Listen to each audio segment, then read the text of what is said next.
చెప్పండి చెప్పండి సార్. జూబ్లీహిల్స్ నియోజకవర్గం ప్రజలకు ఏం చెప్పదలుచుకున్నారు? జూబ్లీహిల్స్ ప్రజలకు ఒకటే, జూబ్లీహిల్స్ మంచి రోజులు వచ్చినాయి. జూబ్లీహిల్స్ ప్రజలందరికీ పేరు పేరున నమస్కారం. అలాగే ఇక్కడ ఉన్నటువంటి ఫెసిలిటీస్ అన్నిటికీ మీరు సాటిస్ఫై అవుతున్నారా? అన్ని సాటిస్ఫై. మీరు చూస్తారు కదా అభివృద్ధి. నెక్స్ట్ తక్కువ ఏం లేదు, వస్తూనే ఉన్నారు. ఎక్కడైనా పెరుగుతుందా? 100% ఓటింగ్ అవుతుందా? 100% వాళ్ళే ప్రజలు పొద్దుగా వచ్చి లైన్ నిలబడ్డారు. మీరు అక్కడ పబ్లిక్ ప్రతి బూత్ కి వెళ్ళడం జరుగుతుంది సార్. గతంతో పోల్చుకుంటే గనక ఉదయం 7 గంటల నుంచే ఇక్కడ ఓటింగ్ శాతం పెరిగిందనే చెప్తున్నారు. దీని పట్ల మీరు ఏమంటారు?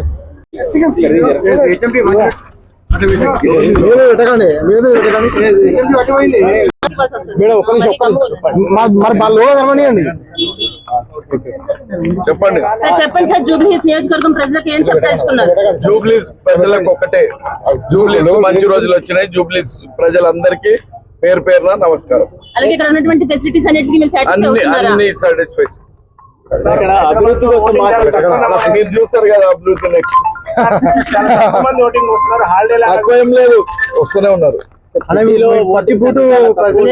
ఎక్కడైనా పెరుగుతుందా? 100% ఓటింగ్ అవుతుందా? 100% వాళ్ళే ప్రజలు పొద్దుగా వచ్చి లైన్ నిలబడ్డారు. మీరు అక్కడ పబ్లిక్ ప్రతి బూత్ కి వెళ్ళడం జరుగుతుంది సార్. గతంతో పోల్చుకుంటే గనక ఉదయం 7 గంటల నుంచే ఇక్కడ ఓటింగ్ శాతం పెరిగిందనే చెప్తున్నారు. దీని పట్ల మీరు ఏమంటారు?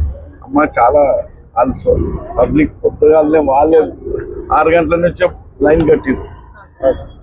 Thank you sir. Thank you.